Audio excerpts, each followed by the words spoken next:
Hello my dear respected viewers, আমি Pranab দেবরস blog এবং আমার YouTube channel Pranab and YouTuber চ্যানেলের পক্ষ থেকে যতজনই দর্শক আমার এই চ্যানেলে সংযুক্ত হয়েছেন বা দেখছেন সবাইকে আমি একত্রে সবাইকে জানাচ্ছি সুস্বাগতম।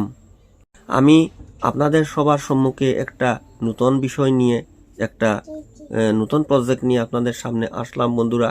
সেই বিষয়টা হলো বাসন্তী পূজা ও দুর্গা পূজার মধ্যে পার্থক্য কি।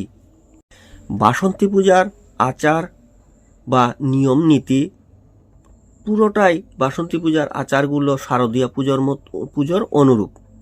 একমাত্র পার্থক্য হলো বুধন, দেবী দুর্গাকে জাগ্রত করা। এর জন্য ঘট, কলস, মাটির ধাতু পাত্র ব্যবহার করা হয়। ষষ্ঠী পূজায় ব্যবহার করা হয় না, কারণ এই পূজা যখন করা হয় ঠিক সেই সময়ে করা হয়। দশেরা ও দুর্গা পূজার মধ্যে মিলটা কোথায়? তো আমার সুপ্রিয় বন্ধুরা, আপনারা দশেরা এবং দুর্গাপূজার অন্যতম প্রধান উপায় হলো ভক্তি ও বিশ্বাসের শক্তি। উৎসবটি এমন একটি সময় যখন লোকেরা তাদের প্রার্থনা করতে এবং মা দুর্গার কাছ থেকে আশীর্বাদ পেতে একত্রিত হয়। কিন্তু দুর্গাপূজাটা প্রত্যেক বছরই আপনার অক্টোবর মাসের সময় হয়, কিন্তু এই যে বাসন্তী পূজাটা এটা প্রত্যেক বছরই আপনার মার্চ এপ্রিলে পড়ে, অর্থাৎ চৈত্র মাস বাংলা বছরের মধ্যে চৈত্র মাস বা বৈশাখ মাসের মধ্যে পড়ে।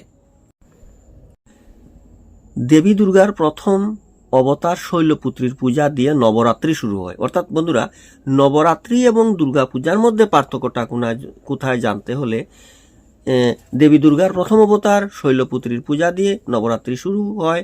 অন্যদিকে দুর্গা পূজা শুরু হয় মহালয়া দিয়ে, যেদিন দুর্গা ও মহিষাসুরের মধ্যে যুদ্ধ হয়। কিন্তু বাসন্তী পূজাতে কোনো মহালয়া আগে করা হয় না বা মহালয়া আমরা শুনতে পাই না। এটা কিন্তু একটা বহুত বড় পয়েন্ট। আমরা যখনই দুর্গা পূজা হয় তার এক সপ্তাহ আগে বা 9 দিন আগে আমরা সবাই শুনি, কোনো রেডিও মারফত, টেলিভিশন মারফত আমরা সবাই শুনি বা আমরা শোনার জন্য সবাই আগ্রহ থাকে সবাই যে মহালয়া শুনবো। কিন্তু বাসন্তী পূজা আর দুর্গা পূজার মধ্যে যেটা পার্থক্য আমি নিজে অনুভব করি বন্ধুরা, তা হলো আমাদের মায়ের মূর্তি তো সেম, একই রকমের মূর্তি, কিন্তু পুজোর ধরনটা একটু আলাদা, ঋতুটা একটু চেঞ্জ। যখন দুর্গা পূজা হয় তখন এক রকমের ঋতু থাকে, আর বাসন্তী পূজা যখন হয় তখন এক রকমের ঋতু থাকে, শুধু ঋতুটা চেঞ্জ, মূর্তি তো সেমই। আপনাদের কাছে একটা প্রশ্ন থাকতে পারে যে এবছর তখন তো চলছে 2024, এই 2024 সালে নবরাত্রি কয়টা? তো নবরাত্রি 2024 নবরাত্রির উৎসব সারা দেশে আড়ম্বরপূর্ণভাবে পালিত হয়। 9 দিনের শুভ হিন্দু উৎসব বছরে 4 বার চিহ্নিত করা হয়। তবে শারদীয়া নবরাত্রি এবং চৈত্র নবরাত্রি সবচেয়ে তাৎপর্য বহন করে। হিন্দু লুনি সৌর ক্যালেন্ডারের প্রথম দিন থেকে শুরু হয় চৈত্র নবরাত্রি। তো আমার সুপ্রিয় দর্শক, নবরাত্রি দুইবারই হয়। শারদীয়া নবরাত্রি একবার করা হয়, আর চৈত্র মাসের নবরাত্রি একরকম করা হয়। দুটাই নবরাত্রি আলাদা। তো এই নবরাত্রি 2024 নিয়ে একটু আপনাদের সাথে কথা বলছি বন্ধুরা। নবরাত্রির উৎসব সারা দেশে আড়ম্বরপূর্ণভাবে পালিত হয়। 9 দিনের শুভ হিন্দু উৎসব বছরে 4 বার চিহ্নিত করা হয়।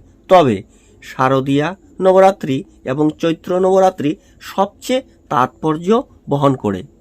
হিন্দু লুনি সৌর ক্যালেন্ডারের প্রথম দিন থেকে শুরু হয় চৈত্র নবরাত্রি। এই 9 দিনব্যাপী সময়কালে হিন্দু ভক্তরা মা দুর্গা এবং তার 9টি অবতারের পূজা করে থাকেন।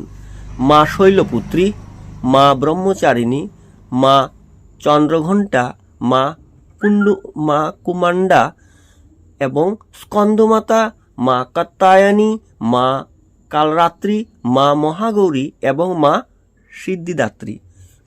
এই 9 জন মায়ের পূজা করা হয় এই নবরাত্রির মধ্যে। উৎসবের প্রতিটি দিন 9টি অবতারের উপাসনার জন্য উৎসর্গ করা হয়। আপনি এবং আপনার পরিবার যদি উৎসবটি উদযাপন করেন তবে আপনাকে এর ইতিহাস, তাৎপর্য, সঠিক তারিখ, উদযাপন এবং আরও অনেক কিছু সম্পর্কে জেনে নেওয়া উচিত।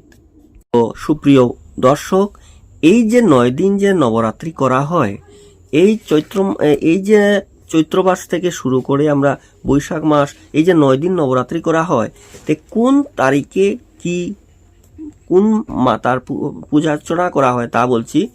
9 এপ্রিল ঘট স্থাপনা পূজা ও মা শৈলপুত্রীর পূজা হয়। 10 এপ্রিল মা ব্রহ্মচারিণীর, 11 এপ্রিল মা চন্দ্রঘণ্টা, 12 এপ্রিল মা কুষ্মান্ডা, 13 এপ্রিল স্কন্দমাতা, 14 এপ্রিল মা কাত্যায়নী, 15 এপ্রিল মহাসপ্তমী মা কালরাত্রি, 16 এপ্রিল মহা অষ্টমী মা মহাগৌরী পূজা, 17 এপ্রিল রামনবমী মা সিদ্ধিদাত্রী। রামনবমী কিন্তু বহুত সুন্দরভাবে, বহুত একটা বড় পূজা। এই রামনবমীর জন্য সবাই সারা বছর থেকে উৎসুক হয়ে থাকেন।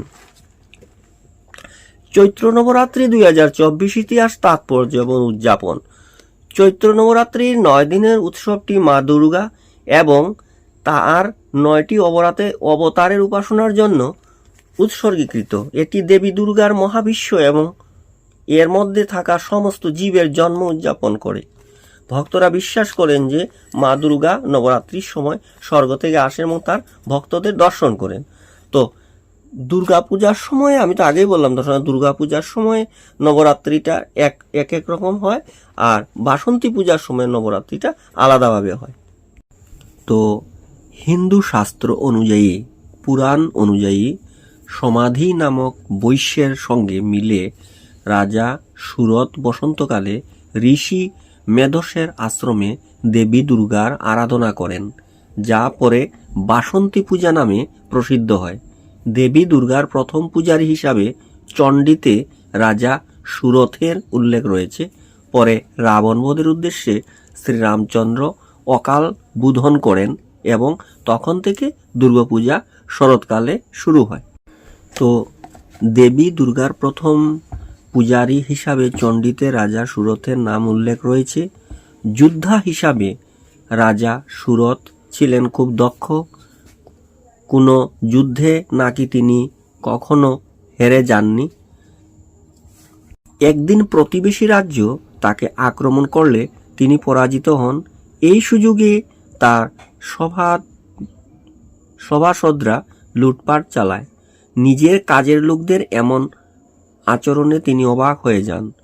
এই সময় তিনি ঘুরতে ঘুরতে ঋষি মেধসের আশ্রমে পৌঁছান। ঋষি তাকে সেখানেই থাকতে বলেন, কিন্তু রাজা মনের শান্তি পান না। এর মধ্যে একদিন তার সঙ্গে সমাধি বলে একজনের দেখা হয়। তিনি জানতে পারেন যে সমাধিকে তার স্ত্রী ও ছেলে বাড়ি থেকে তাড়িয়ে দিয়েছে, তবুও তিনি বউ ছেলের ভালো মন্দ এখনো ভেবে চলেছেন।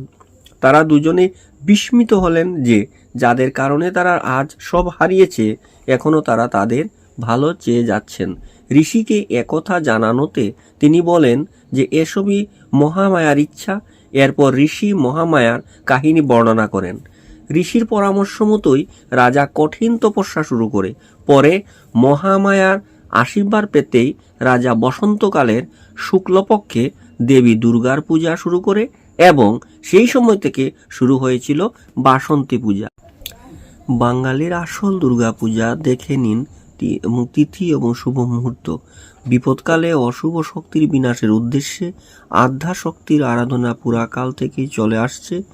মহাপুরুষরাও তাই করে এসেছেন। রামায়ণ অনুসারে অশুভ শক্তির বিনাশের উদ্দেশ্যে শ্রীরামচন্দ্র শরৎকালে দেবী দুর্গার আরাধনা করেছিলেন, যা অকাল বোধন হিসেবে খ্যাত। আর পুরাণ অনুযায়ী চন্দ্রবংশীয় রাজা সুরত বসন্তকালে দেবী দুর্গার আরাধনা করেন। কালের পার্থক্য হলেও আরাধনা কিন্তু দেবী দুর্গারই। বাসন্তী পূজা যদিও হয়ে থাকে, কিন্তু আসলে আরাধনাটা দুর্গারই। শরৎকালে শরদিয়া দুর্গা পূজা আর বসন্তকালে দেবীর আরাধনা বাসন্তী পূজা হিসাবে প্রসিদ্ধ। উভয় পূজার রীতিও প্রায় একই রকমের। ইতিহাস বলছে চৈত্র মাসের শুক্ল পক্ষের বাসন্তী পূজায় প্রকৃত দুর্গাপুজো। যদিও কালে আশ্বিন শুক্লপক্ষের বা শরতে দুর্গাপূজায় অন্যতম প্রধান পূজার স্বীকৃতি পেয়েছে, কিন্তু তবুও বাঙালি আদি দুর্গাপূজাকে কোনোদিনই পুরোপুরি ভুলে যায়নি। তাই এখনও বাংলার অনেক জায়গায় দুর্গাপূজার আদিরূপ বাসন্তী পূজার আয়োজন করা হয়। চলতি বছর বাসন্তী পূজা পড়েছে 8 এপ্রিল শুক্রবার।